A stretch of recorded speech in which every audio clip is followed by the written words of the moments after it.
Hey everyone, What If Fan here, bringing you another exciting part of What If Reborn in Highschool DxD as a Lucifuge. You can find the fanfic title and the original author's name on my Patreon page. Make sure to check it out and show them some love.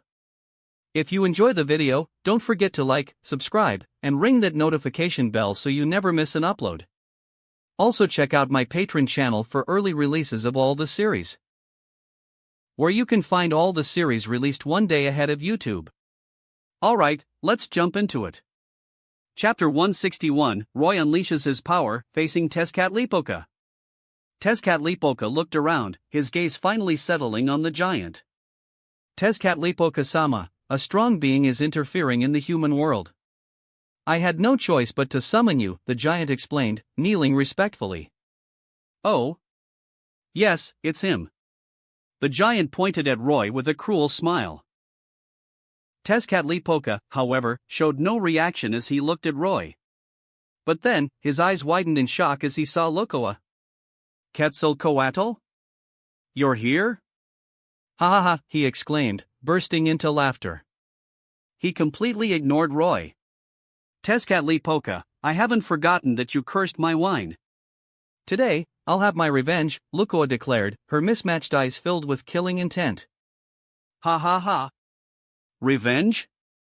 You, who have been stripped of your godhood, have no right to speak of revenge. Tezcatlipoca scoffed. Humph. Lucoa sneered, then unleashed her powerful aura. The soldiers in the god's army were instantly forced to their knees. What? You regained your godhood? No, your power isn't as strong as it used to be, Tezcatlipoca said, surprised but quickly regaining his composure. At her peak, Lucoa was one of the strongest beings. Even Tezcatlipoca wouldn't be confident in defeating her. Otherwise, he wouldn't have resorted to such underhanded tactics as cursing her. Tezcatlipoca, today is the day you die. Lucoa declared, charging towards him, blinded by rage. Roy frowned. He hadn't expected Lucoa's enemy to be so powerful. Tezcatlipoca's strength was likely above Super Devil. Defeating him would be incredibly difficult. Haha, if you were at your peak, I might be wary. But now, you're no match for me, Tezcatlipoca laughed, unleashing his overwhelming aura. The sky darkened, and the earth cracked, crushing the soldiers beneath them. Tezcatlipoca didn't even care about his own forces. The Dragon Emperor's expression changed, and he quickly retreated with his army. Roy. Toro looked at Roy with worry. We can't participate in their fight, the Dragon Emperor said, holding Toro back. He was surprised to see Roy standing unfazed against Tezcatlipoca's aura. He hadn't expected Roy to possess the power of a true god. If we can't fight them, can I at least beat up those guys? Ilialu asked with a mischievous grin, looking at the fleeing soldiers. Toru also turned her attention towards them. Yes, we can't fall behind. She charged towards the fleeing soldiers. Toru, that's not fair. Ilialu complained, seeing Toru outspeed her. Toru-sama, wait for me. Kanna transformed into her dragon form and chased after Toru. The Dragon Emperor also gave the order to attack. All dragons, follow me and eliminate the remaining enemies. Roar! The dragons roared and charged. The enemy forces, already weakened by Roy's ice attack, were quickly overwhelmed. Meanwhile, seeing Lucoa charge towards Tezcatlipoca, Roy also unleashed his power. Ren, he called out. The black spirit seal on his left arm glowed. Ren Ashdal, the Dark Elemental Lord, materialized beside him. Ren, I need your power. Yes, use me. Ren replied with a smile. She transformed into the Sword of Piercing Truth. Est. Roy called out again. The white spirit seal on his right arm glowed. Est materialized as the demon-slaying sword. Roy now wielded two swords. He then activated the transparent world. Everything seemed to slow down, even Tezcatlipoca's attack on Lucoa. He charged towards Tezcatlipoca and blocked his attack with his swords. Lucoa-san, I'll focus on attacking. You use your magic to restrain him, Roy instructed. Lucoa, having lost her godhood, couldn't use many of her divine abilities. Her offensive options were limited. And she wasn't as proficient in close combat. Having her use magic for support was the best strategy. Lucoa was momentarily surprised, then realized her mistake. She wasn't at her peak anymore. She couldn't fight Tezcatlipoca head-on. Okay, she agreed, quickly retreating. Roy focused his attention on Tezcatlipoca. As the first sun god, Tezcatlipoca commanded a wide range of powers: lightning, storms, darkness, earth, and even the stars. Tezcatlipoca unleashed bolts of lightning and summoned devastating storms. Roy, under this relentless assault, could only dodge. Lucoa enhanced his speed with her time magic. Dark lightning flash. Using his enhanced speed, Roy appeared behind Tezcatlipoca. The black lightning, capable of incinerating souls, struck Tezcatlipoca's back. Roar! Tezcatlipoca roared in pain and tried to grab Roy. But Roy was too agile. It seems this attack is effective against him, Roy thought. Tezcatlipoca, unable to catch Roy, turned his attention to Lucoa. He lunged towards her, his hand crackling with lightning. Damn it! Roy cursed. He rushed to help her. But Lucoa, empowered by her time magic, narrowly dodged the attack. Roy struck Tezcatlipoca again with dark lightning flash. He roared in pain. The dark lightning, capable of incinerating souls, only caused him pain. This showed how powerful Tezcatlipoca was. This wasn't going to work. His swords couldn't inflict significant damage. Any minor wounds would heal instantly. Even the dark lightning flash only caused him pain. Killing Tezcatlipoca seemed impossible. Roy desperately searched for a way to defeat him. The battle reached a stalemate. Tezcatlipoca was frustrated by his inability to land a hit on them. The landscape was devastated, magma spewing from the fissures in the earth. It was as if the world was about to be destroyed. Toru and Elma, having defeated the remaining soldiers, watched with worry. Toru-sama, Roy will win, right? Kana asked, tugging at Toru's sleeve. Yes, I believe Roy will win, Toru replied, trying to sound confident despite her own worries. Roy, please don't die. Otherwise, who will feed me? Elma's concern was a bit unusual. You can do it, Roy. I haven't had a baby with you yet. You have to win. Iliolo cheered. She had come to see Roy as her family and didn't want to lose him. The situation was grim. Secret art, 9 ice dragons. Roy shouted. 9 colossal ice dragons appeared in the sky, encircling Tezcatlipoca. But Tezcatlipoca simply swatted them away with his massive hand. His brute strength nullified Roy's attack. Lightning! Tezcatlipoca roared. A storm of lightning rained down on them. The lightning was too fast and covered too wide an area. Roy and Lucoa couldn't dodge in time. If they were struck, even they would be severely injured. Roy, his vision enhanced by the transparent world, saw the lightning about to strike them. Mahapadma, he calmly declared. The world froze, encased in an icy blue domain. Even Tezcatlipoca and Lucoa were frozen in time and space. This technique was far more powerful than just stopping time. It froze both time and space. Roy, carrying Lucoa, effortlessly escaped the lightning's path. He then appeared before Tezcatlipoca. With a flurry of sword strikes, he inflicted countless wounds on the god.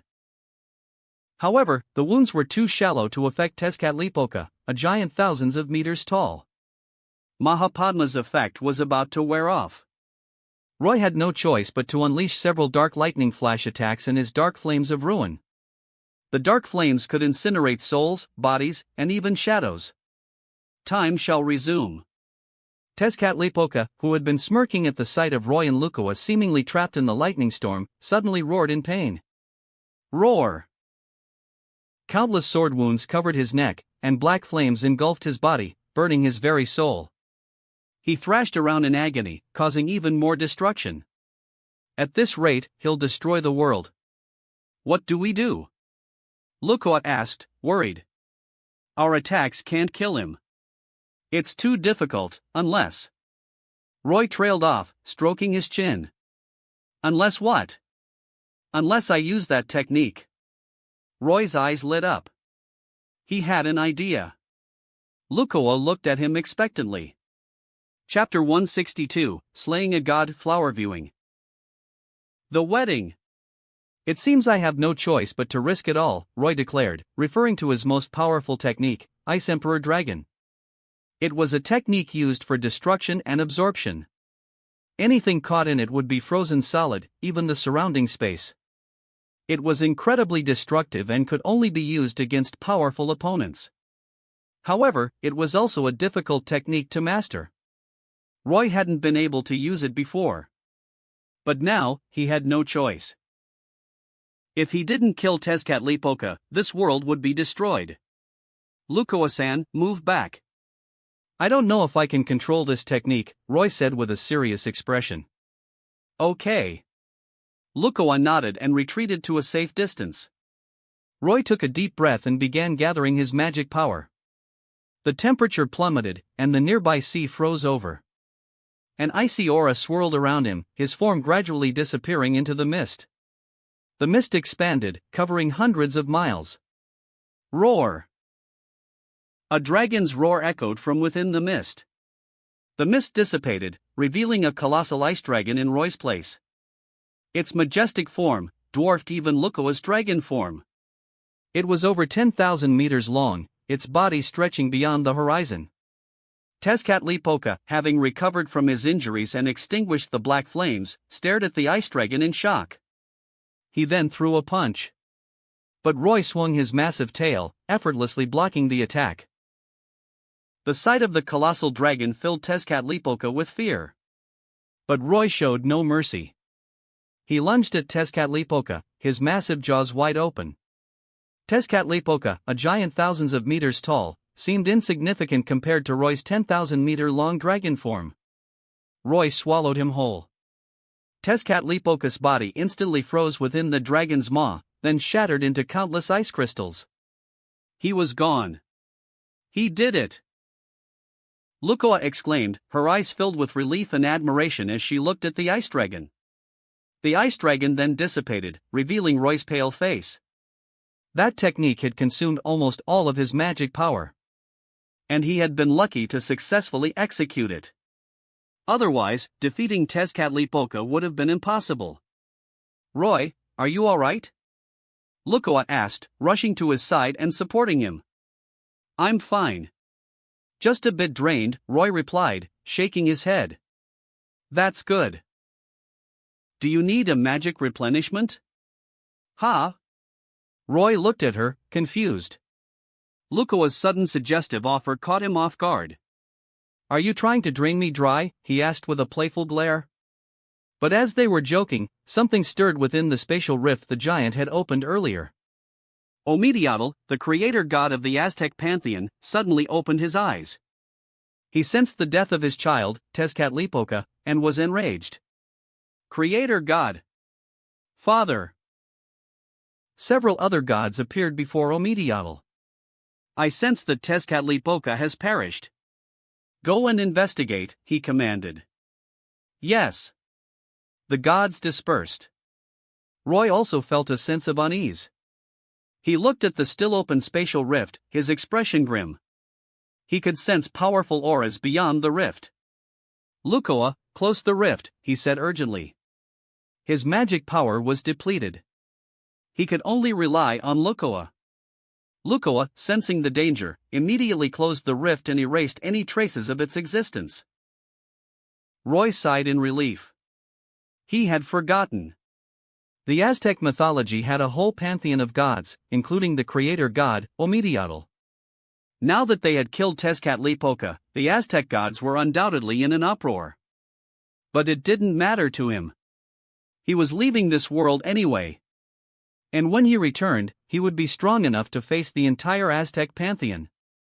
Roy, are you alright? What happened to that villain? Toru and the others rushed over, worried. Seeing that the battle was over, they had come to check on him. Don't worry, we defeated him, Roy reassured Toru, patting her head. Really? That's great. Toru sighed in relief. So, Toru, is your wish for world peace fulfilled? Elma asked curiously. She didn't think achieving world peace was that simple. Well, that depends on my father-in-law. I'm not getting involved in their affairs anymore, Roy replied with a shrug. Yes, my wish has been fulfilled, Toru said with a happy smile. And my revenge is complete. What now? Lukoa wondered. Now you all come home with me. We'll leave this world's problems behind, Roy declared with a grin. He would leave the rest to the Dragon Emperor. After all, even if they defeated the gods, true peace was unlikely. Roy then took Toru, Kanna, and the others back to the human world. They left without a second thought, leaving the Dragon Emperor to deal with the aftermath. Back in Roy's apartment. It's good to be home, Lukoa sighed contentedly, stretching out on the sofa. Yes, but now that the world is at peace, we can stay here forever, right? Toru asked, hugging a pillow and imagining their happy future. Of course not. Didn't I say I would take you all home? Roy reminded her. That's right. What's Roy's home like? Ilyalu asked curiously, clinging to his arm. It's a very big castle. And there are many children around your age, Ilyalu. You can make lots of friends there. And you can go to school too, Roy explained with a smile, patting her head. School. Ilyalu's eyes sparkled with interest. Kanna also seemed excited. As long as I have delicious food every day, I'm happy, Elma declared. Don't worry, my storage magic is filled with food made by Siko and Shizuka. I guarantee you'll have different dishes every day, Roy assured her. Elma's eyes widened in anticipation. Toru, what about you? Roy asked, noticing her silence. As long as I'm with Roy, I'll go anywhere, Toru replied with a smile. Roy was touched. Toru was truly the best. Then we'll be leaving in a few days. He had decided to hold off on their departure because he wanted to give them a proper wedding ceremony. Toru had seen a wedding on TV and was quite envious. Roy still remembered her longing expression. It would be troublesome to hold a wedding after returning to his world. But he didn't tell them beforehand. He wanted to surprise them.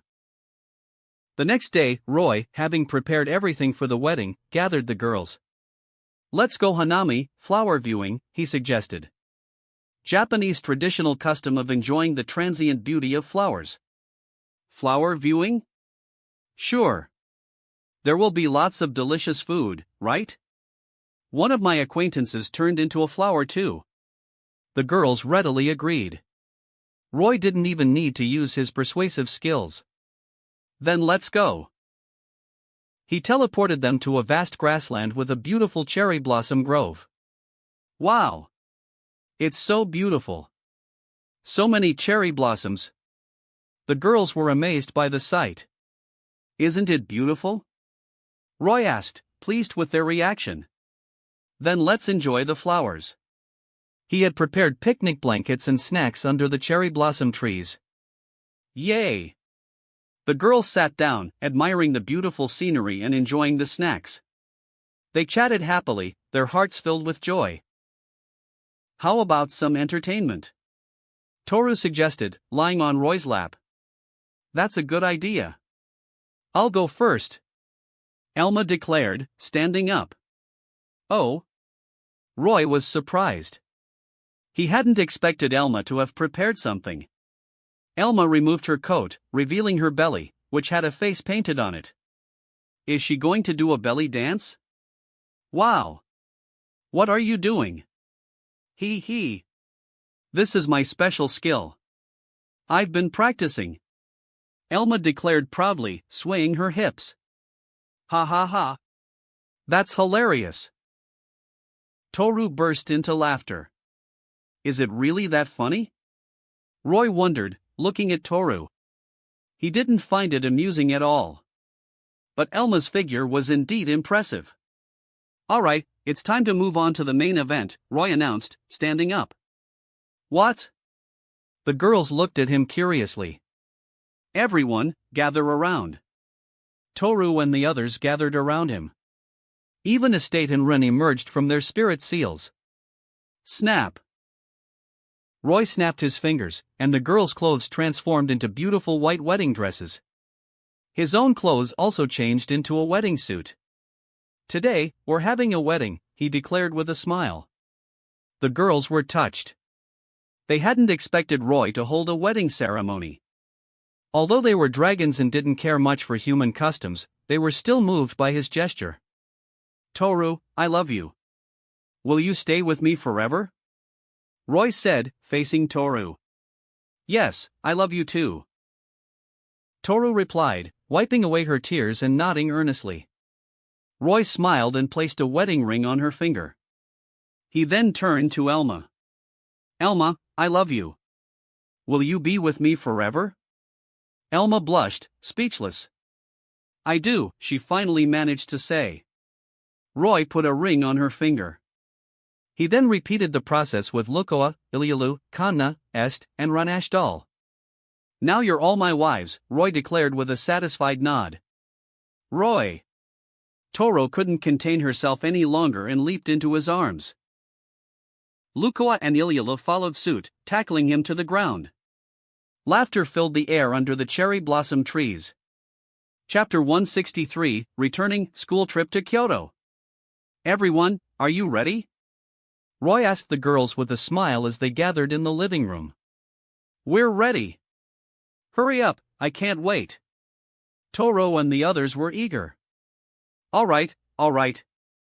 Roy chuckled and snapped his fingers. They vanished. For long-lived dragons, spending a few hundred years in another world was nothing. Roy had promised to bring them back here again someday. Highschool DxD World, Roy's Castle.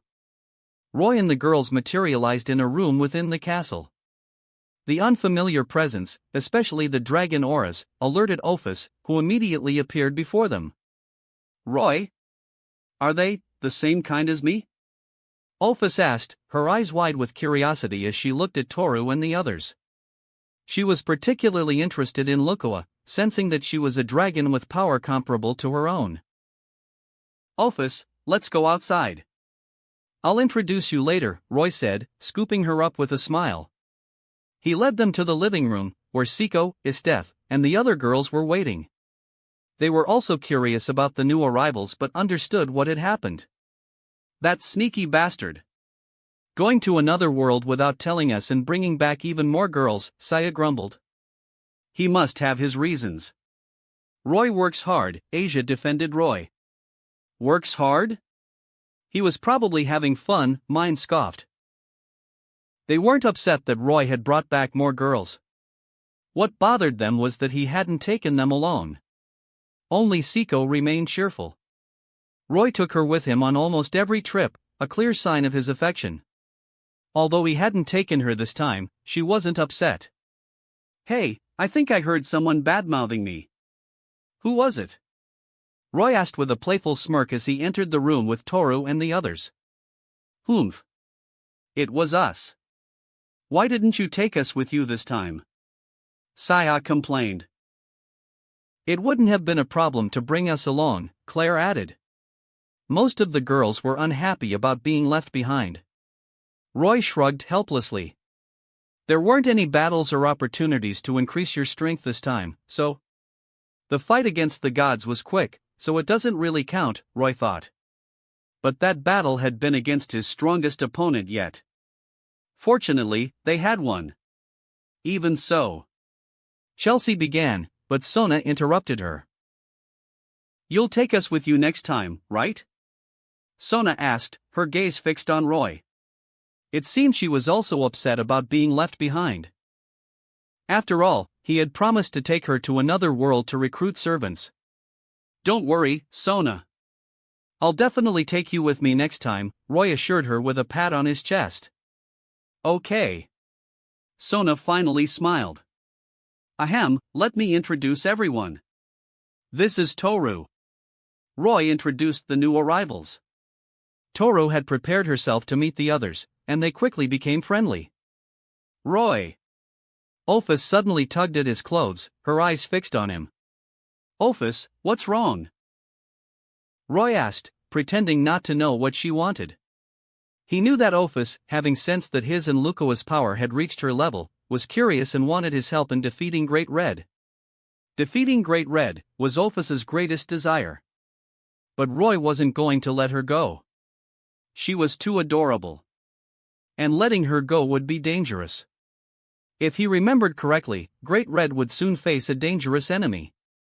A powerful being from another world would appear and decapitate him. To be able to instantly kill Great Red, Roy suspected that this being might be at the stellar level or even higher. I will refer to the VSBW tiering system to evaluate beings above Mao. Stellar level is basically Tier 4, Tier 3 is Galaxy/Universe, Tier 2 is Multiversal. Roy, Lukoa, Great Red, Ophis are Tier 5, Substellar/Planetary. And this incident wasn't far off. They had to become stronger. Help me, Ophis pleaded. Of course I'll help you, Roy replied, patting her head. Ophis, are you happy here? I don't know what happiness is. But it's better here than with the Cows Brigade, Ophis replied innocently. Roy couldn't resist kissing her cheek. Don't worry, Ophis. I'll definitely help you defeat Great Red. But until then, get along with everyone here, okay? Roy believed that if Ophis stayed with them long enough, she would come to love this place. Okay. Ophis nodded. Waiting wouldn't be a problem for her. After the weekend, they returned to school. Roy also enrolled Toru, Ilialu, and Kanna in Kuo Academy. Toru was placed in the 3rd year, while Ilialu and Kanna were in the 2nd year. One day, Rosweiss, their teacher, announced the upcoming school trip to Kyoto. The girls erupted in excitement. Since the destination is Kyoto, let's see what sites we should visit. Aika exclaimed, quickly finding a guidebook. The book listed various famous landmarks. Roy, Asia, Zenovia, and the others gathered around to discuss their itinerary. Where should we go? Irina asked, flipping through the guidebook. How about Kayamizudera? Asia suggested. I remember that shiny temple. Zenovia chimed in. You mean Kinkakuji, the Golden Pavilion? Of course, we have to go there, right, Bucho? Aika asked, looking at Roy. Sure, you guys decide. I'm not familiar with Kyoto, Roy replied with a smile. Then it's decided. First, Kayamizudera, then Kinkakuji. The girls continued their lively discussion. Back at the castle, Rias grumbled, I won't be able to see Roy for days. The school trip was only for the 2nd-year students. Roy chuckled. It's just a few days, Rias. I'll bring you back a souvenir. Hearing this, Rias's mood improved slightly, though she was still a bit disappointed. Rias, you can skip school and come with us if you want, Roy offered.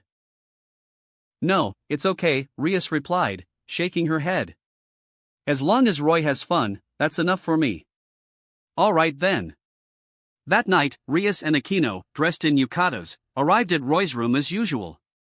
Sona and Tsubaki soon joined them. Humph. Rias, I won't lose to you, Sona declared, clinging to Roy's arm and glaring at Rias playfully. Aquino and I won't lose either, Rias retorted, raising her chin. Tsubaki, let's join in. Sona commanded. Tsubaki blushed. Sona had practically dragged her here. She looked quite beautiful without her glasses. The day of the school trip arrived. Roy emerged from his bed, where Rias and Sona had spent the night. They all went to the train station. Here are your freedom passes. Take one, Rias said, handing out some cards. What are these? Ilialu asked, turning the card over and examining it curiously. They're passes.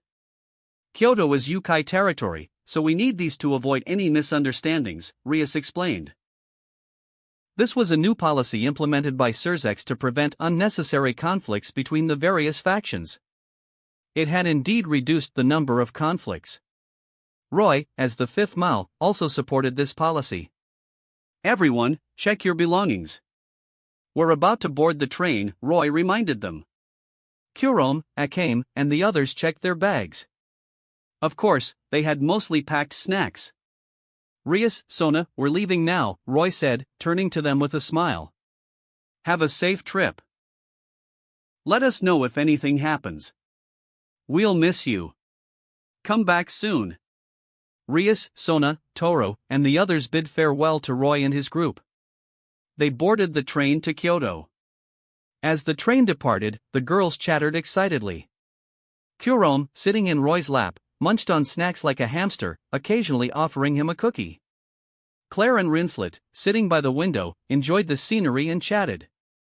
"Ilyulu," Kurom suddenly said, her eyes fixed on Ilyulu. "Why are you so big?" The other girls also looked at Ilyulu. Although they had seen it many times, they were still amazed by the size of Ilyulu's flame pouch. It was even bigger than her head. And she had such a petite figure. It was quite disproportionate and defied logic. "Well," Ilyulu puffed out her chest proudly, "I've actually shrunk it. Otherwise, it would be even bigger." "What?" The girls gasped in shock.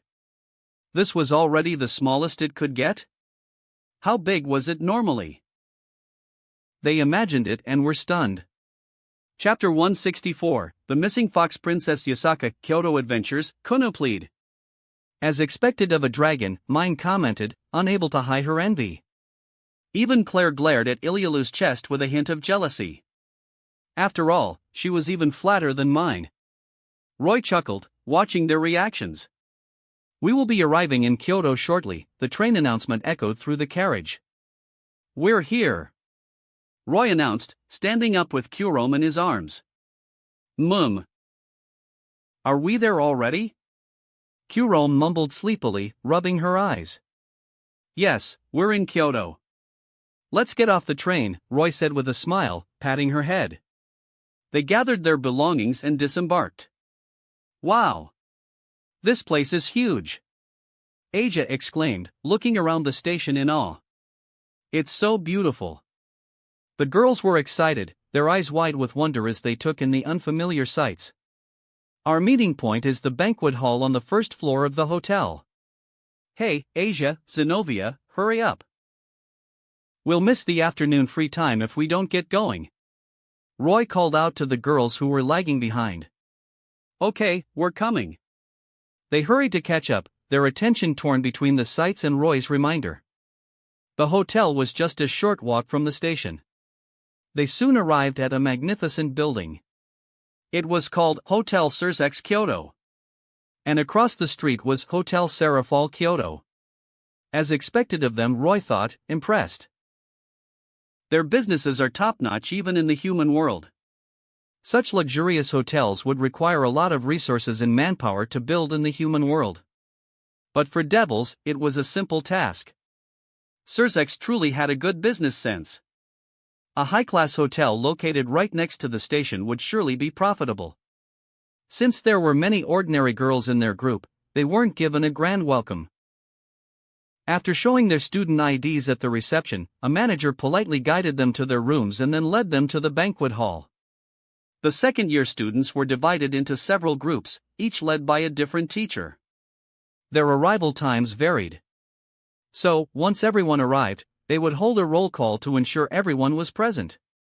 When Roy and the girls entered the banquet hall, Serafal was discussing something with Rossweiss. "Roy, you're here!"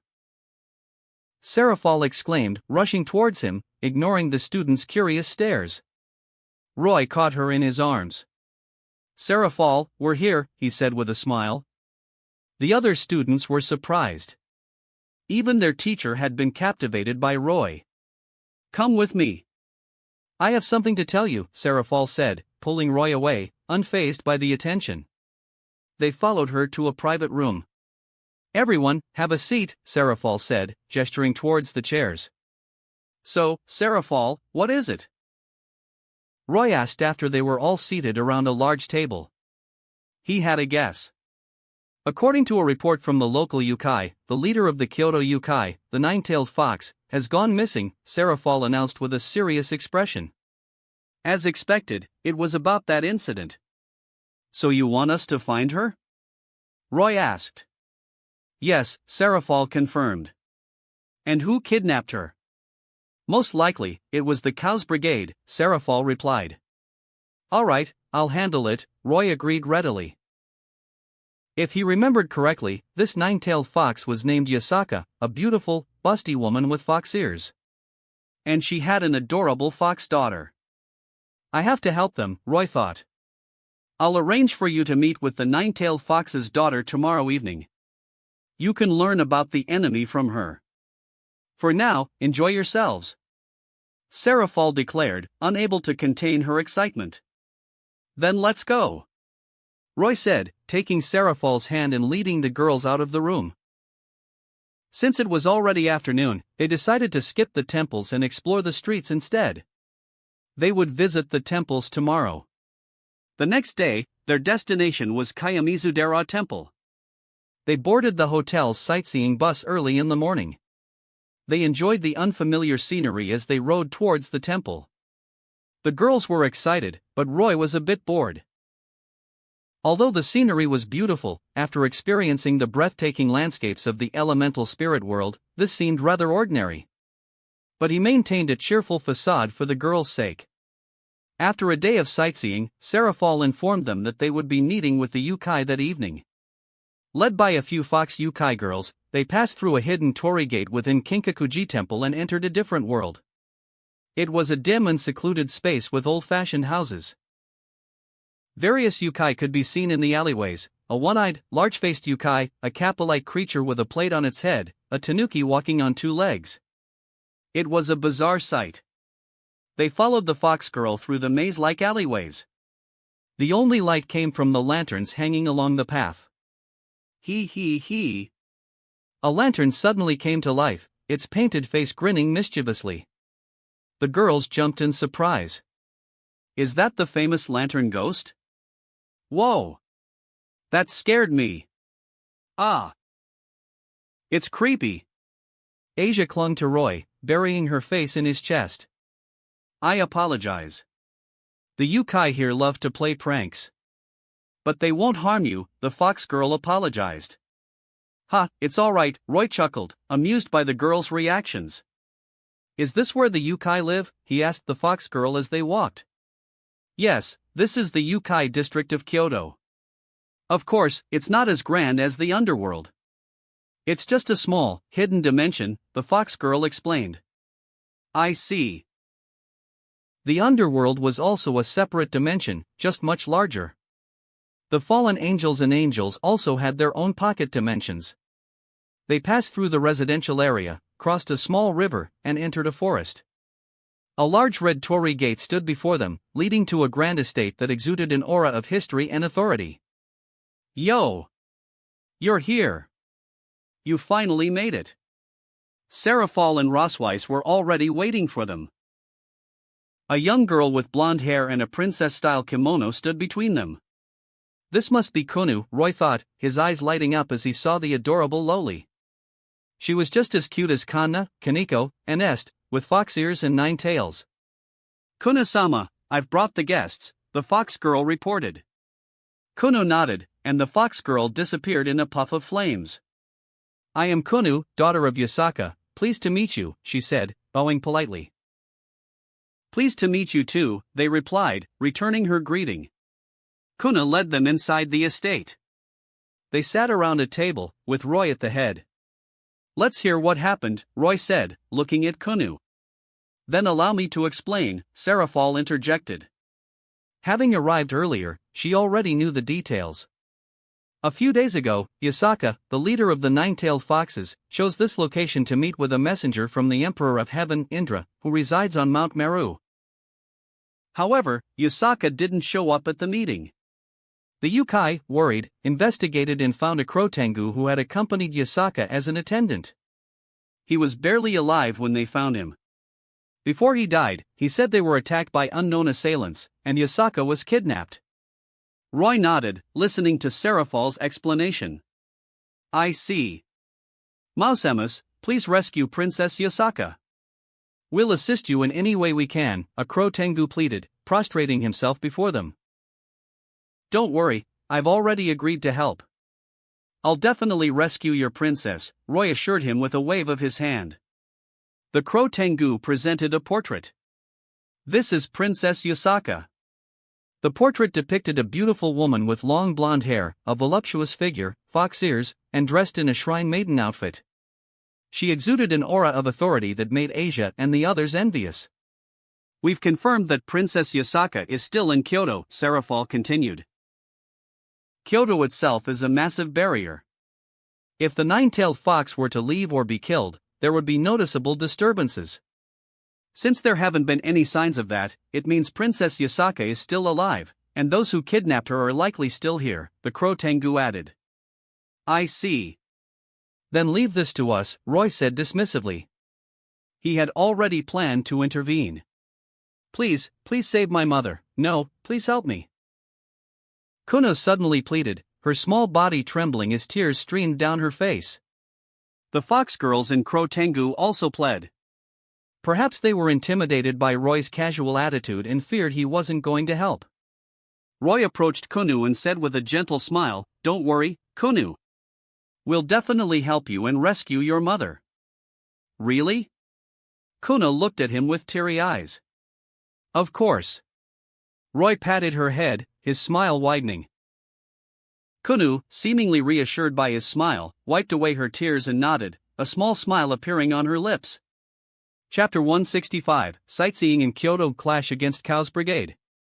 The next day, Roy and the girls continued their sightseeing tour, with Kuno as their guide. They weren't in a hurry to rescue Yasaka. The Cow's Brigade would show up eventually. So, Kuno, you said you would be our guide.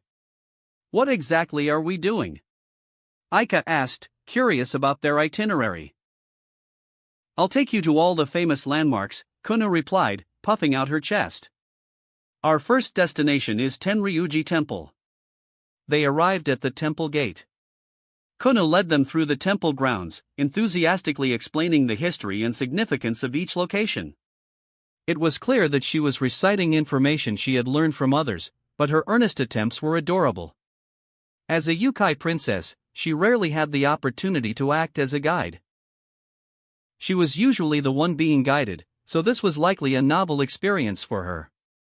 The garden behind the main hall was particularly beautiful. With the autumn foliage as a backdrop, the garden was a picturesque scene. Koi fish swam leisurely in the pond, adding to the serene atmosphere. After exploring the garden, Kuno led them to the Dharma Hall. As they entered and looked up at the ceiling, a magnificent painting of a dragon caught their attention. It was a slender eastern dragon. The girls were awestruck by the majestic artwork. Even Kanna and Ilyalu, who were dragons themselves, were impressed. After touring Tenryuji Temple, they stepped back outside. All right, Kuno, where to next? Asia and Zenobia asked eagerly. Ninnaji Temple. The Bamboo Forest. Jijakoji Temple. I can take you anywhere. Kuno declared, pointing in various directions. She seemed to be enjoying her role as a tour guide. Roy, holding Kanna and Nezuko's hands, followed behind the group. Kuno led them on a tour of Arashiyama, visiting various temples and scenic spots. By noon, they were getting hungry, so Kuno took them to a yudofu restaurant. Try this. The yudofu here is amazing. Kuno said, serving them bowls of yudofu, a tofu dish cooked in hot broth. It's delicious. Yes, it's different from the tofu we usually eat. It's so fresh and flavorful. Tofu is so good. Zenobia, Asia, and Irina were impressed. Roy also tried it and found it quite tasty. After their meal, they took a short break, then headed towards their next destination, Togetsukyo Bridge. They walked along the tourist street for a few minutes and arrived at an old, wooden bridge. This was Togetsukyo Bridge. The view of the mountains from the bridge was breathtaking, the autumn foliage a vibrant red. Did you know that you're not supposed to look back while crossing Togetsukiyo Bridge? Aika suddenly said. Why not? Asia asked curiously. Legend has it that if you look back while crossing this bridge, you and your lover will break up, Aika explained. Hearing this, the girls immediately fixed their gazes forward, not daring to turn around and admire the scenery. Asia even clung tightly to Roy's arm. I won't look back, she declared. Roy chuckled. Asia was so innocent and adorable. Just then, Roy sensed several presences approaching from the other side of the bridge. A purple mist crept towards them, and the other tourists around them vanished. They had been transported to a separate dimension. What's going on? Kunu, leading the group, was flustered. Don't worry, Kunu. The ones who kidnapped your mother have come to us. We'll have them return her soon, Roy reassured her, gently patting her head. The ones who kidnapped my mother? Yes. Mother's attendant mentioned that before he lost consciousness, he was surrounded by mist, Kono said, her voice trembling slightly as she clutched Roy's sleeve. Kunu, don't worry. No matter how strong they are, they're no match for me, Roy said confidently. Okay. Kono nodded, reassured by his words. Greetings, Mao Serafal and the new Mao, Roy Lucifuge, a voice called out from the mist. Several figures emerged. The one who had spoken was a young man with a spear slung over his shoulder. Kuno, recognizing them as the ones who had kidnapped her mother, glared at the man with the spear, Chow Chow. You! I have a question for you, she demanded. Princess, ask away. I'll answer any question you have, Chow Chow replied calmly, though his words hinted that he already knew what she was going to ask. Did you kidnap my mother? Yes, we did, Chow Chow admitted readily. What are you going to do to her? We need your mother's cooperation for our experiments. Experiments? What are you planning? I can't disclose that information. Kuno gritted her teeth, her anger rising. Roy gently patted her head, calming her down. You're the hero faction of the Cows Brigade, aren't you? Hand over Yasaka, Roy demanded. Before absolute power, schemes and tricks were meaningless. The members of the Cows Brigade behind Chow Chow snarled at him. Has the underworld run out of competent devils? They actually made a child a Mao? Ah, Sirzex is really useless. Before Roy could react, the girls behind him were enraged. Akame and Kuron drew their taigu. One-ichan, these loudmouths deserve to die. Indeed, Kuron. The two sisters exchanged glances and charged forward. Roy didn't stop them, though he knew they couldn't defeat Chow Chow. And Akame and Kurom had only recently reached ultimate class. Akame, wielding Morrisame, attacked Chow Chow first. But Chow Chow didn't move. Two figures jumped out from behind him. One was Siegfried, wielding a demon sword, who blocked Akame's path. He was a descendant of the hero Siegfried and has the subspecies Balance Breaker Dragon Hand, the demonic Emperor Swordgram, and several other legendary swords. He could wield 3 swords simultaneously, hence his nickname, Three-Handed. The two clashed. Clang! Clang! Clang! Clang! Their movements were incredibly fast, a blur of afterimages and sparks. Meanwhile, Kurom didn't attack directly. She summoned the puppets controlled by her taigu. In her battle against Loki, she had gained several powerful puppets, Fenrir, Hattie, Skoll. She summoned them all at once. The bridge was filled with monstrous creatures, their powerful auras pressing down on the Cows Brigade. Even Chow Chow's expression turned grim. He could sense the power of these beasts, especially Fenrir, which even he found threatening. Anyone who stands against Oniachan will die. My toys, attack! Kuron giggled, her voice filled with bloodlust. The puppets charged forward. Leonardo, create some monsters. Chow Chow ordered. Leonardo, who has the sacred gear Annihilation Maker, could create any monster he could imagine. To buy some time, Heracles, a giant who inherited the soul of the Greek hero Heracles and wielded the sacred gear Gigantes, and Jean, a beautiful blonde girl who inherited the soul of Saint Joan of Arc and wielded the sacred gear sword Birth, stepped forward to block the puppets. Boom! However, they were quickly overwhelmed by the combined might of the puppets. Even with the additional monsters created by Leonardo, they were no match for Curome. Acame and Siegfried's duel was also affected. Siegfried was soon injured by Morrisame. This is... He stared at the wound on his arm, the curse spreading through his veins. You've lost, Siegfried, Acame declared calmly, sheathing her sword. Ah! The spreading curse caused Siegfried immense pain. But as a descendant of the hero Siegfried, with the blood of a dragon, he wouldn't die so easily.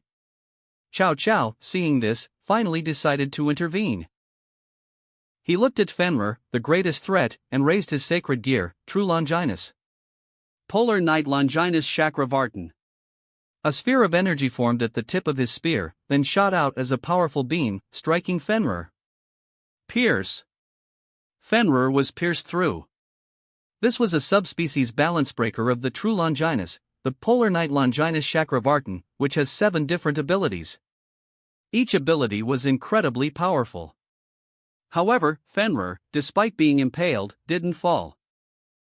It continued to attack the monsters created by Annihilation Maker. It was already dead, a mere puppet controlled by Curome. Cao Cao, realizing this, turned his attention to Curome. Horse Treasure. He used the Horse Treasure ability to teleport. In the next instant, he appeared before Curome. Curome had been wary of Cao Cao, but she hadn't expected him to teleport. She was caught off guard. Oni-chan, she cried out. I'm here. Roy appeared before Curome, catching Cao Cao's spear between 2 fingers. Chapter 166, Bullying Cao Cao. Yasaka can't escape my clutches, the school trip ends. Cao Cao's expression changed drastically as he felt the immense pressure of Roy's aura bearing down on him. Thud. He was forced to his knees, the wooden planks of Togetsukiyo Bridge cracking beneath him. Even Heracles, Jean, and the others were paralyzed, unable to move under Roy's oppressive power. Only Siegfried remained unaffected, but he was already on the verge of death, his body ravaged by Morrisame's curse. How? Did you steal all of Ophus's power? Cao Cao stammered, his voice filled with disbelief. Steal Ophus's power? Is that what you think? Roy scoffed. In the original story, Cao Cao had betrayed Ophus and joined forces with Hades, borrowing Dragon Eater Samel from him.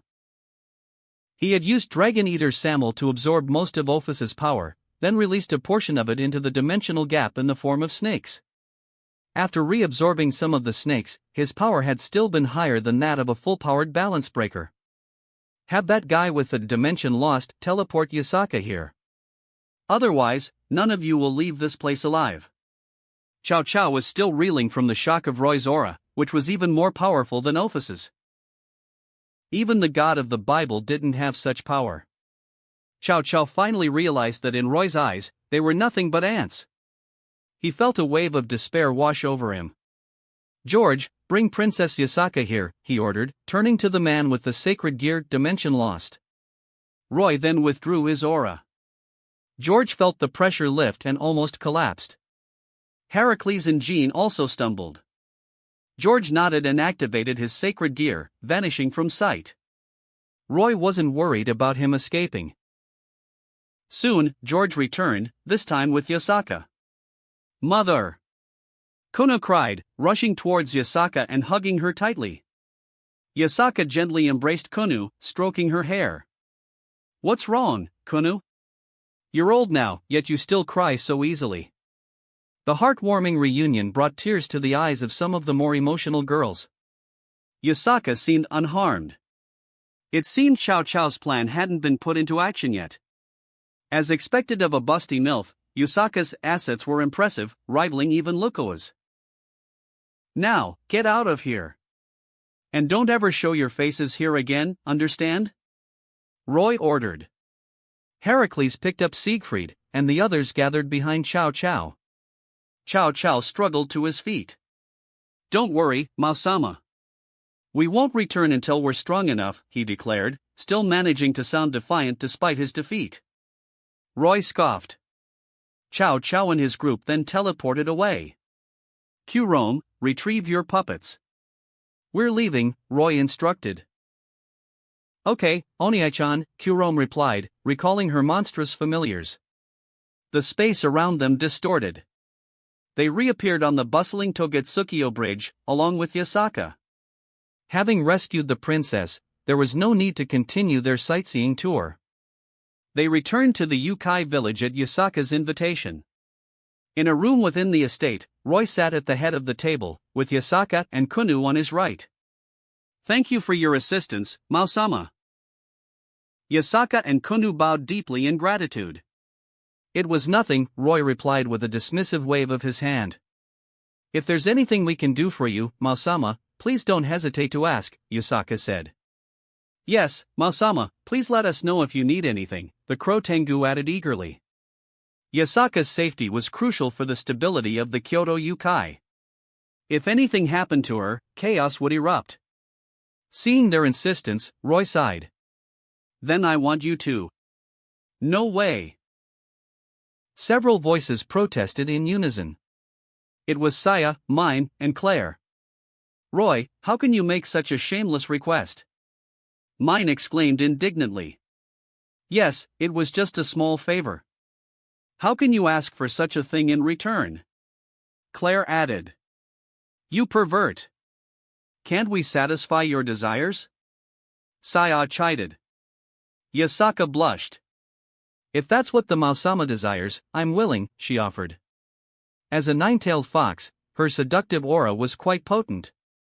What are you talking about? Roy rolled his eyes.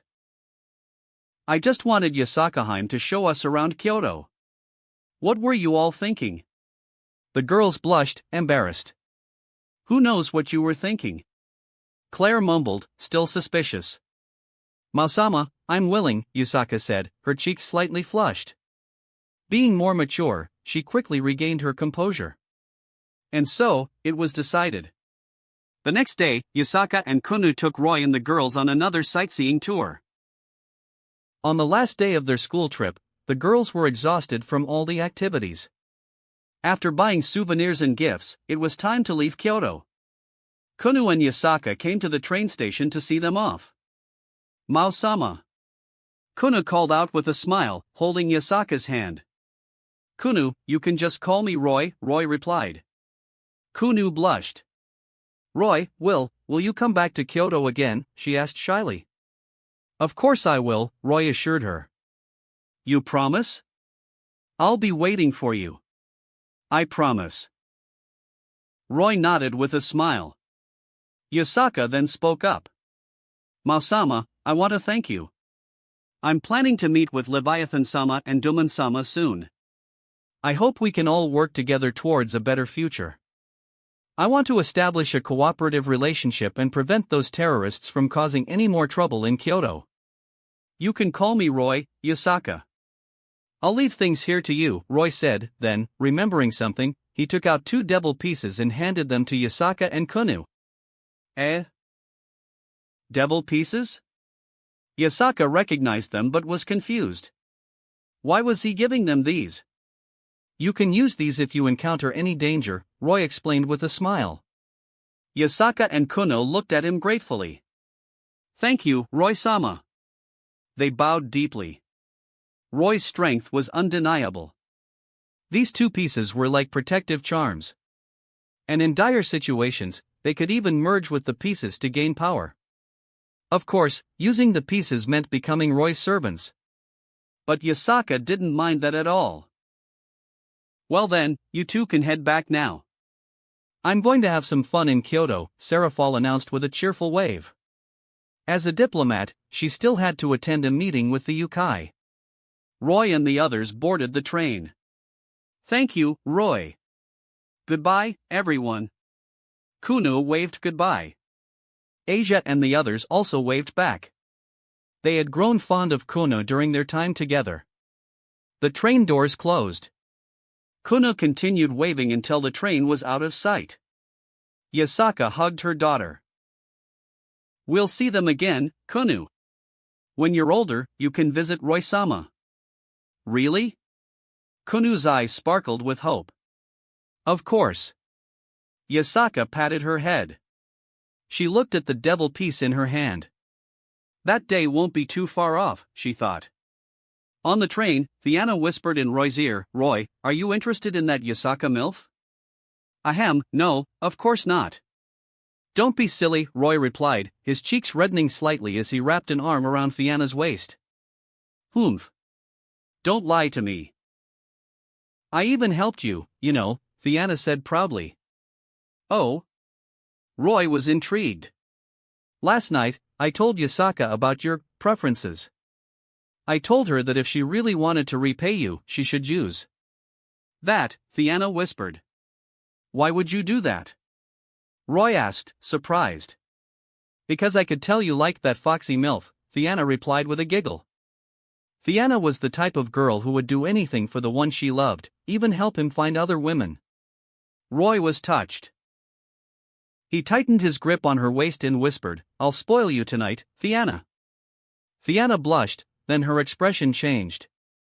She suddenly remembered that she was no match for Roy alone. I'll have to call Rinslet, Claire, and Ellis, she mumbled. No problem, Roy agreed readily. Hey, what are you two whispering about? Claire demanded, noticing their exchange. I was telling Roy about your special hobbies, Fianna replied with a mischievous grin. What? Claire blushed. You guys, what are you talking about? Ellis asked, confused. I heard Claire likes to read those strange books, Roy said, stroking his chin thoughtfully. Damn it! How did you know that? Claire exclaimed, her face red. Roy was referring to the romance novels she often read. He had read a few of them and found them quite interesting. But he hadn't expected her to bring them along on the trip. She really loves those books, he thought. Chapter 167, Yasaka presents herself? Preparing for Campione World.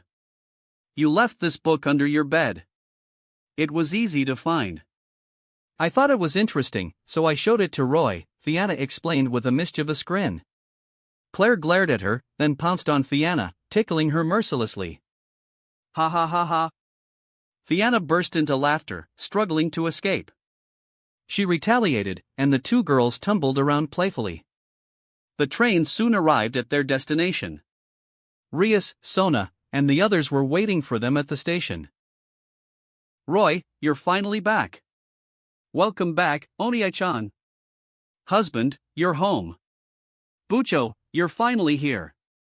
The girls greeted them enthusiastically. Sorry for making you worry. Let's head back, Roy said with a smile. They were indeed worried, especially Rias and Sona, who had never been apart from him for so long. After all, Roy usually returned from his trips to other worlds instantly. Toru, Elma, and Lukoa were also worried, having just arrived in this world and then separated from him again. Back at the castle, Roy distributed the souvenirs and gifts he had brought back, easing their worries. That night, after dealing with Fianna and the others, Roy suddenly felt a strange connection. Someone had used one of his evil pieces. It had to be either Yasaka or Kunu. And considering Fianna's earlier words, Roy knew who it was. He activated a reverse summoning spell and vanished. He reappeared in an old-fashioned room. Roy-sama, you've come. Yasaka's mature voice greeted him.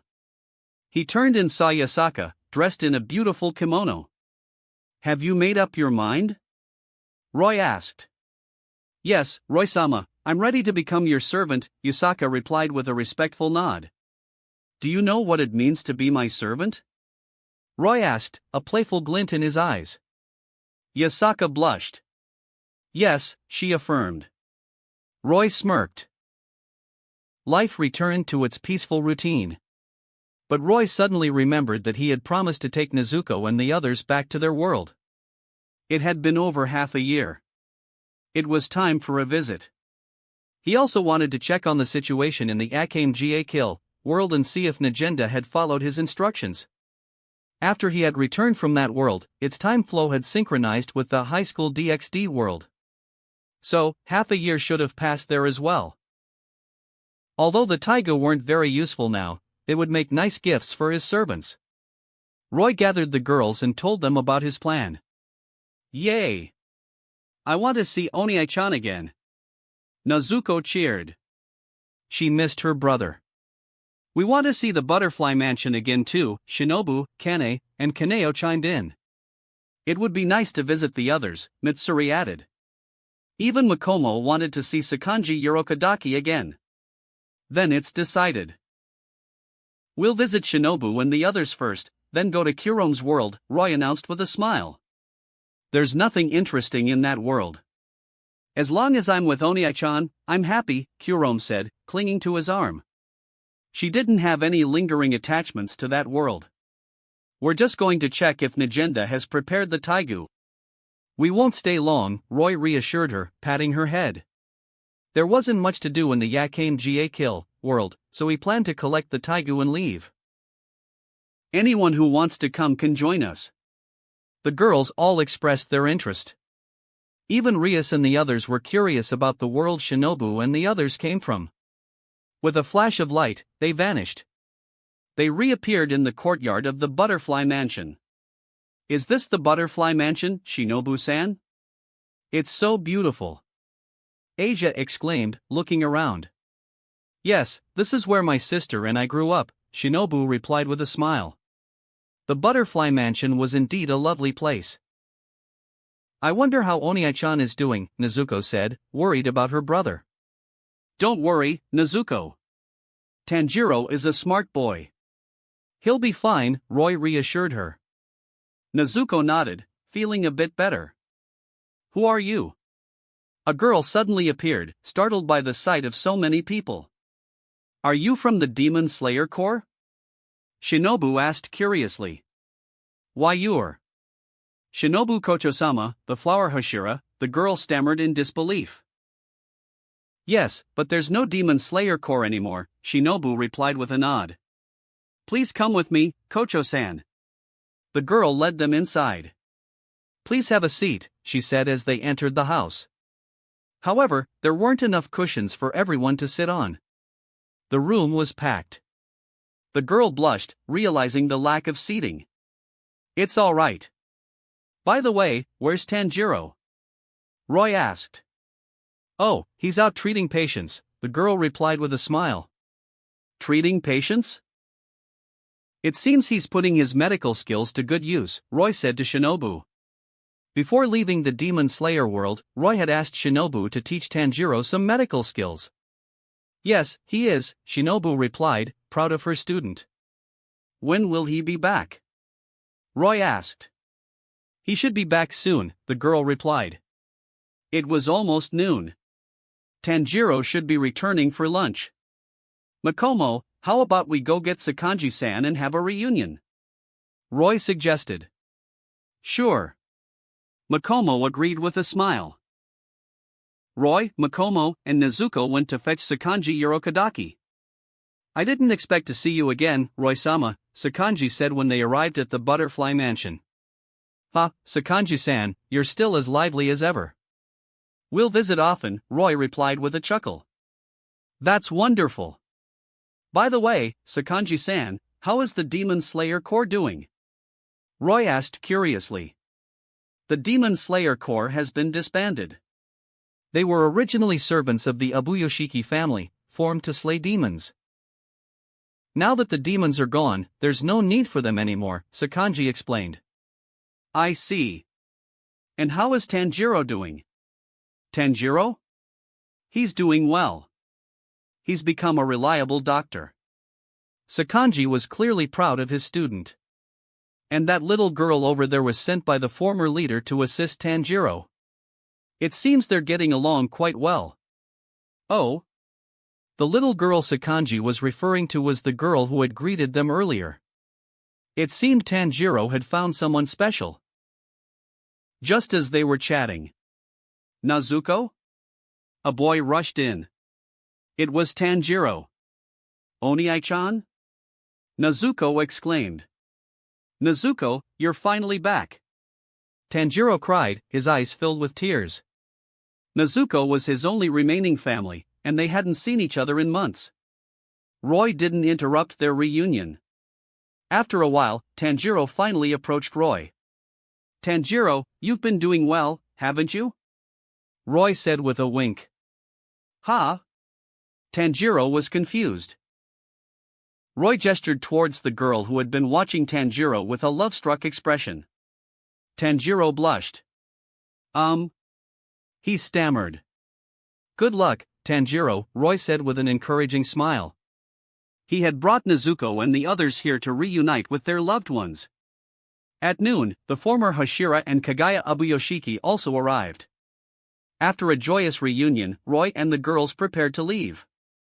Before departing, Roy gave Tanjiro a vial of Phoenix Tears. Tanjiro, keep this safe. As long as someone isn't dead, this can heal them instantly. What? Tanjiro was shocked. Such a miraculous item, it was practically a potion of resurrection. Roy, this is too valuable, he protested. Just take it. It's nothing to me, Roy insisted. Tanjiro reluctantly accepted the gift. Goodbye, Tanjiro. Oni-chan, take care of yourself. Don't let that girl get away. They bid farewell to Tanjiro, who was blushing along with the girl beside him as Nezuko and the others teased him. With Tanjiro's reluctant gaze following them, they left the Demon Slayer world. Back in the world of Highschool DxD, Roy decided to go alone to the Akame Jiakil world. To his surprise, Negenda had already created over 100 Taigu. However, they were relatively weak, nowhere near as powerful as Isthetha's or Akame's Taigu. But what truly surprised Roy was their exquisite craftsmanship. According to Negenda, a young girl had created them. That explains their beauty, Roy thought. He then gave Negenda the Taigi he no longer needed and took the newly crafted ones before leaving. Chapter 168, World of Campione Battle with Marquis Vauban. After making the necessary preparations, Roy gathered the girls to depart for the world of Campione. The threat of other worldly gods loomed over them, so he had to increase his strength. Ahem. Rias, Sona, I'm planning to take everyone to the world of Campione, Roy announced. Campione? The girls were curious. The name suggested a world filled with powerful beings. Yes, Campione. In this world, there are gods called heretic gods. If you kill one, you inherit its power, Roy explained.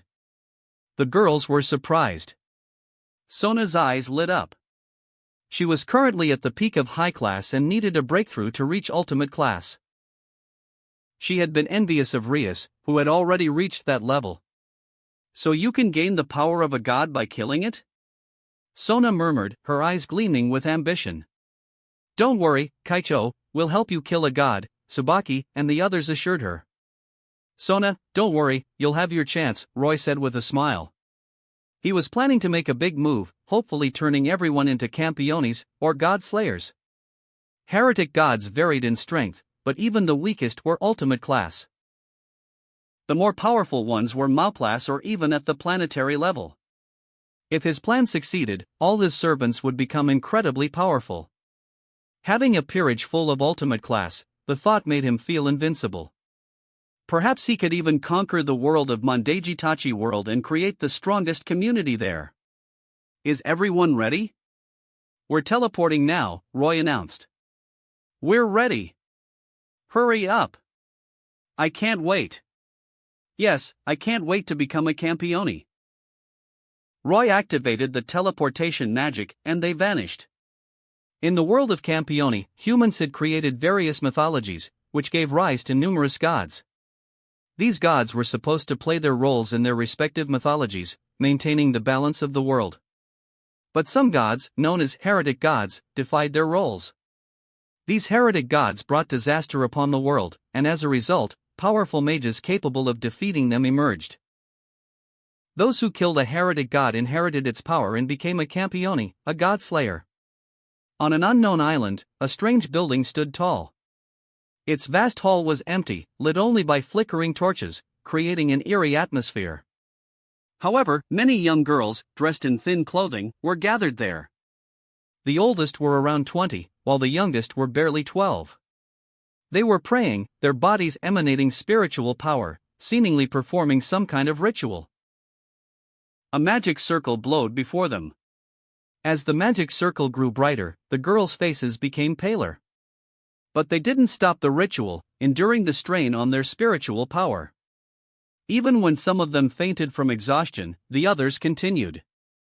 All this was because of a figure standing near the magic circle. He looked like an elderly, wise gentleman. But he possessed a wildness, superhuman strength and agility, and a thirst for battle. He was cunning and unyielding. This was Sasha DxD Vauban, also known as the Duke Vauban. He was one of the most powerful campiones. He was a king among men, a human who had slain gods. He was arrogant and accustomed to giving orders. He would do anything to satisfy his desires, even destroy humanity. And this summoning ritual, which was pushing the young girls to their limits, was his doing. This was 4 years before the main events of the story. Vauban was conducting a ritual to summon a heretic god. But just then, a bright light filled the hall. Dozens of people appeared. "Who are you?"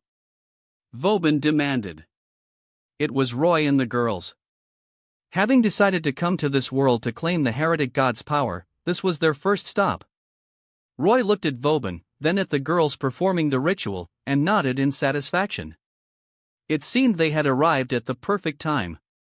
"Wretches, state your names, or face death." Vauban roared, his eyes filled with killing intent. "This guy is annoying. Can I kill him?" Ilialu asked, tugging at Roy's sleeve. Vauban's words had clearly angered her. "Sure, go ahead. But don't fight here." "Take it outside," Roy replied casually, not even bothering to look at Vauban. Vauban was just a mouthpiece. Ilialu could handle him. "Kid, you're full of yourself. There's no one in this world bold enough to stand against me." Vauban snarled, his green eyes narrowed.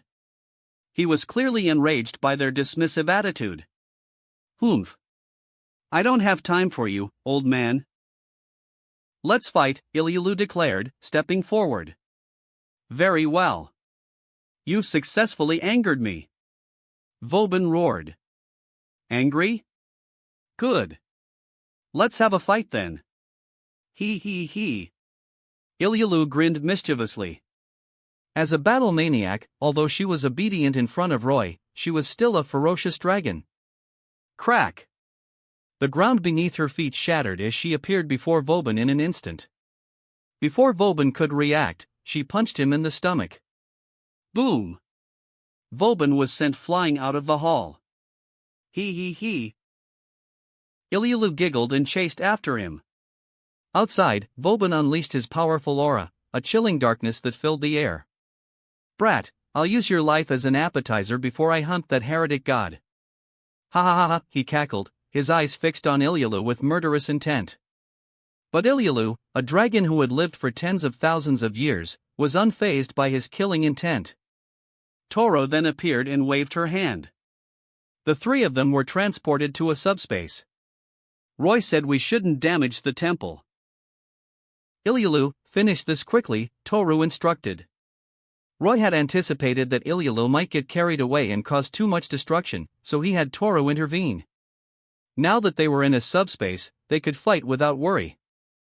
Okay, Ilialu grumbled. "What kind of magic is this?" Vauban's eyes widened in surprise as he found himself in an unfamiliar environment. "Don't bother trying to figure it out, old man. You can't escape. Just fight me." Ilialu taunted, her eyes gleaming with predatory excitement. She lunged at him. "You're too careless, brat!" Vauban roared, unleashing his powerful magic. The ground shook, and debris floated in the air as a strange, dark aura enveloped Ilialu. Vauban's eyes glowed green.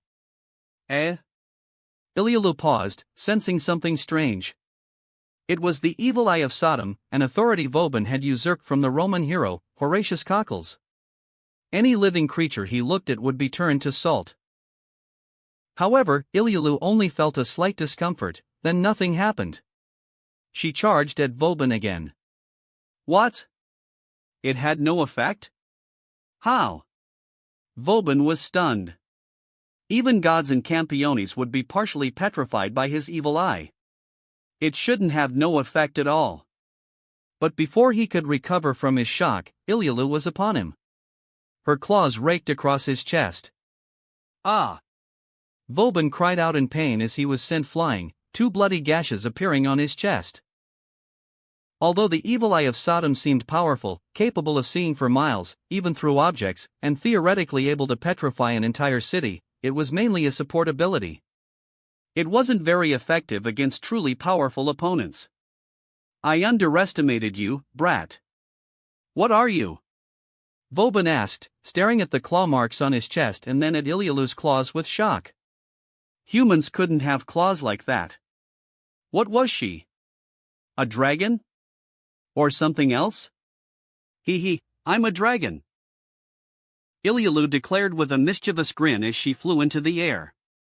She opened her mouth, her flame pouch glowing as she charged an attack. Then, she unleashed a barrage of fireballs. Dragon breath. It was a technique all dragons possessed. A dragon? Vauban snarled, his anger rising as he unleashed his power. He summoned a massive skull, over 60 meters tall. Wolf of Ragnarok. This was a new authority he had usurped from Fenrir, the monstrous wolf of Norse mythology. It could devour anything, a power derived from Fenrir devouring the sun during Ragnarok. Ilyulu's dragon breath was completely absorbed by the giant skull. Damn it! It devoured my flames. Then have another one! Ilyulu roared, frustrated. She opened her mouth wide, gathering a massive amount of magic power. She was preparing a powerful attack. Chapter 169, The Death of Marquis Vauban, Slaying the King of Swords. Vauban's expression hardened as he witnessed Ilyulu charging a powerful attack. As a Campione, he could wield divine powers. But those powers had limitations. First, he needed sufficient magical energy. Second, he could only use each power once a day. He had already used the Wolf of Ragnarok and couldn't use it again. And he could sense the immense power behind Ilyulu's attack. It was a threat to him. This attack was on a completely different level from her previous ones. Boom! Ilyulu unleashed her dragon breath, a devastating torrent of flames. Vauban also unleashed his power. Otherland's dragon. He activated the authority he had usurped from the ancient Mesopotamian goddess, Inanna. His soul separated from his body, transforming into a massive black dragon. He also unleashed a dragon breath, meeting Ilyulu's attack head-on. 2 beams of energy, reaching towards the sky, collided in midair. Boom! A blinding light engulfed the area, followed by a massive explosion that shook the entire subspace. The shockwave rippled through the dimension. When the dust settled, the landscape was devastated, a crater dozens of kilometers wide marking the impact zone. Vauban was nowhere to be seen. No, wait. Toro and Ilyulu's eyes were fixed on a certain spot. A black dragon's soul was hovering there. It was Vauban. He hadn't been able to withstand Ilyulu's dragon breath. His physical body had been destroyed. But he wasn't dead. His dragon-snake hybrid nature granted him immortality. Even if his body was destroyed, he could regenerate from his soul. And if his human body was killed, even if it was reduced to ashes, he could still revive it by consuming a massive amount of magical energy.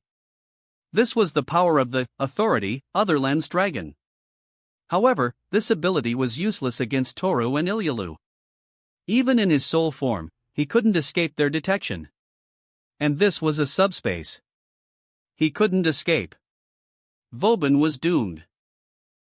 Meanwhile, after Ilyulu and Vauban left the hall, Roy turned his attention to the shrine maidens performing the ritual. They were collapsing one by one, and their magic power was depleted. Even if they survived, they would likely suffer mental breakdowns and become useless. Roy couldn't just stand by and watch as these girls were sacrificed. He might need their help in the future. Fianna, can you help them? He asked. Fianna, having studied various ritual dances since childhood, might have a solution. Although the ritual they're performing is slightly different from the ones I learned, the principles are the same. I can connect to the Earth's veins and provide them with magic power through a ritual dance, Fianna replied after a moment of consideration. Good, let's do that, Roy agreed. We'll help too, Rubia and Linfa offered. Most of the girls knew some ritual magic. After all, it was a necessary skill for elemental princesses. With their help, the remaining shrine maidens managed to persevere. Surprisingly, the ones who seemed to be handling the ritual the best weren't the older girls. It was two young Lolas, around 11 or 12 years old. One had brown hair and a mature aura, despite her young age. The other had silver hair tied in a ponytail, delicate features, and a nervous expression. She was adorable, yet she also had a dignified air. She reminded Roy of Ellis. If I'm not mistaken, those two must be Yuri Maria and Liliana Kranjkar, Roy thought, recognizing two of the main characters from the original story. Just then, a surge of power erupted from the glowing white magic circle, shooting towards the sky like a black pillar. The two Lolas collapsed, their bodies exhausted but their eyes filled with a mix of relief and worry. They had survived, and the ritual was successful. But this also meant that a heretic god, a harbinger of disaster, was about to descend upon the world. And they were the ones who had summoned it. The heretic god has been summoned, Roy announced, looking at the magic circle with interest. Is that all it takes to summon a heretic god? I can sense a powerful presence, Sona commented, adjusting her glasses, her eyes gleaming with anticipation. Yes, it's a powerful one, Rias agreed. Of course, she wouldn't fight Sona for this heretic god. There would be others in the future. The other girls also weren't interested in competing for this one. Thank you, who are you? The rescued shrine maidens thanked Fianna and the others. Half of them had survived. In the original story, only two had remained. If not for Fianna and the others, they would have all perished. Don't thank us. Thank Roy, Fianna said, pointing at him. The shrine maidens turned to Roy and expressed their gratitude. You're welcome. Now, please step aside, Roy said with a wave of his hand. The shrine maidens obediently moved to the side. Except for the two Lolas, Yuri and Liliana. Although we don't know who you are, and we're grateful for your help, you should leave now, Yuri said. Yes, a heretic god is about to descend. And this one is the Campione-sama's target, Liliana added. Campione-sama. The two Lolas looked around but couldn't find Vauban. They had been too focused on the ritual to notice Roy and the others' arrival or the events that had transpired. He's probably dead by now, killed by Ilyalu, Roy said casually. What? Yuri and Liliana were stunned. Vauban was dead? That's impossible. They couldn't believe it. Well, if you don't believe me, just stand aside and watch, Roy said, not bothering to explain. They would learn the truth soon enough. The heretic god was about to descend. He didn't have time to waste. But before that, there was still a rat lurking in the shadows. Little mouse in the shadows, come out on your own, or I'll drag you out, Roy declared, his voice amplified by his magic. The girls, having already sensed the hidden presence, weren't surprised. Ha ha ha, there are so many powerful individuals. I can't wait to fight you all, a voice cackled. A young man with spiky blonde hair and a cocky grin emerged from the shadows. He wore an open shirt and casual pants and carried a long box on his back, likely containing a sword. Despite his delinquent-like appearance, he had a fearsome reputation. He was the sixth Campione, the Sword King, Salvatore Doni. The Sword King? Yuri and Liliana gasped in shock. Who? What was your name again? Have we met before? Salvatore asked, not recognizing them. I am Liliana Kranjkar, a knight of the Bronze Black Cross, Liliana replied, performing a knightly salute. I'm not interested in your name. I won't remember it anyway, Salvatore said dismissively, then turned to Roy and the others. I'm here to kill this heretic god. Would you mind stepping aside?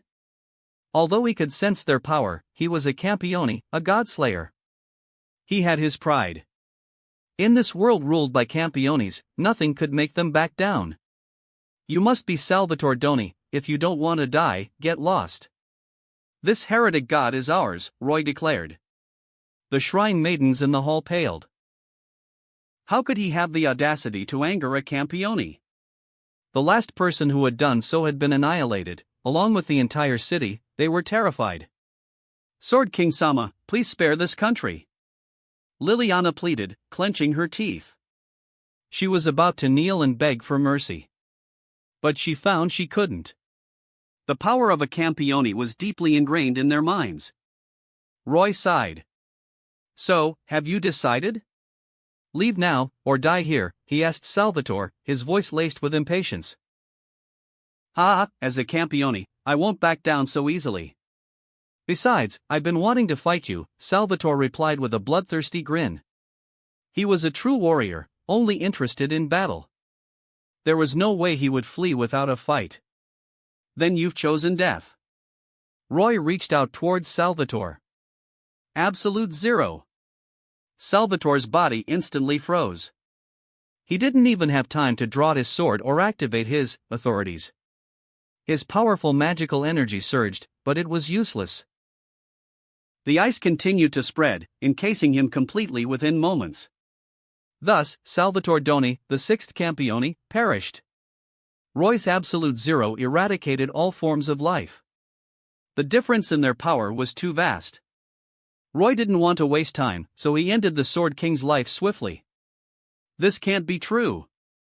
Yuri, Liliana, and the other shrine maidens stared in disbelief. The Sword King had been frozen solid. They didn't know he was already dead, but even so, it was a shocking sight. Chapter 170, Heretic God Phobos, Pandora Circle of Usurpation. To humans, heretic gods were a disaster. And so were Campiones, those who wielded the powers of heretic gods. Campiones slew heretic gods and usurped their authorities, protecting humanity in a way. That's why they were revered as demon lords. The power of a demon lord was absolute, for they could defeat gods. But they were also feared.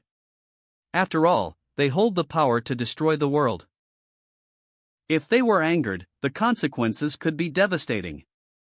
Yet, this powerful Campione had been effortlessly frozen solid before their very eyes. The shrine maidens couldn't believe it. Is this okay?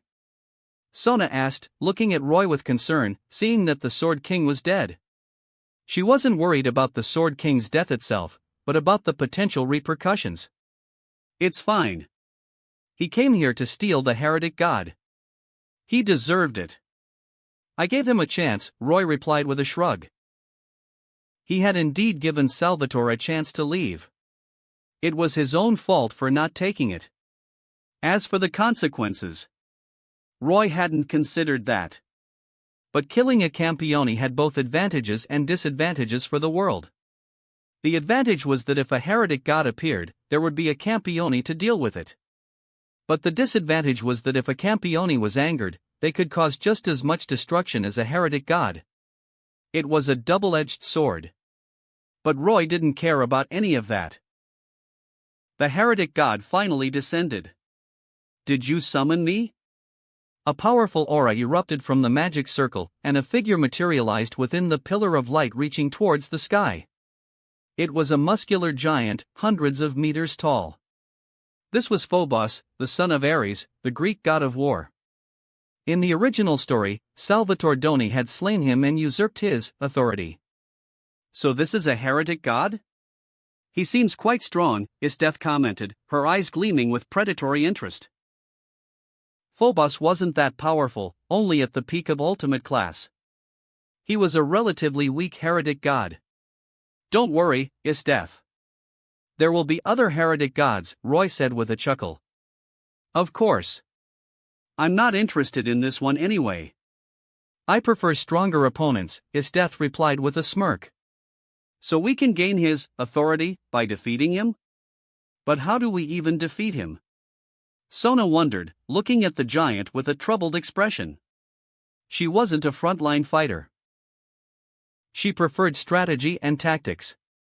But in this situation, no strategy seemed viable. Sona, use this. Roy summoned a massive mecha, 1,000 meters tall. It was Shikutazur, the supreme Taigu. Rias had used it to defeat the demonic spirit earlier. Shikutazur could unleash power comparable to an ultimate class. But it might not be enough to defeat this heretic god. And this should help. Roy took out another item. It was a divine sword that tried to fly away as soon as it appeared, but Roy caught it. This was the sword he had pulled from Toru's back in the world of Miss Kobayashi's Dragon Maid. It seemed to have a mind of its own and always tried to escape. Behave yourself. Under Roy's powerful magic, the sword finally calmed down. It had been able to injure and even threaten Toru's life, so its power was undeniable. Roy explained how to control Shikutazur to Sona, then had her enter the mecha. Shikutazur's eyes glowed red, and it began to move. The shrine maidens were stunned. He could summon such a massive mecha so easily? This man was truly mysterious. Roy then threw the divine sword towards Shikutazur. The sword grew larger in mid-air, reaching 100 meters in length.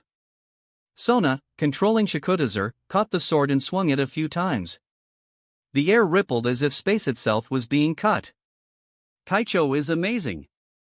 Yes, but Roy-sama is also incredible. He gave her such a powerful weapon. If Kaicho defeats that guy, she'll become a campione, right? Sona's peerage cheered excitedly. Are you my opponent? Phobos looked at the towering Shikutazur. Yes, I am, Sona replied, her voice filled with excitement as she looked down from the mecha. If you want my authority, then come and get it. Phobos roared. He then invoked his divine power. O priestesses of the god of wine, summon the divine sun. Revel in the divine wine of madness, abandon your homes, wander the forests, and worship us, your gods. The earth trembled.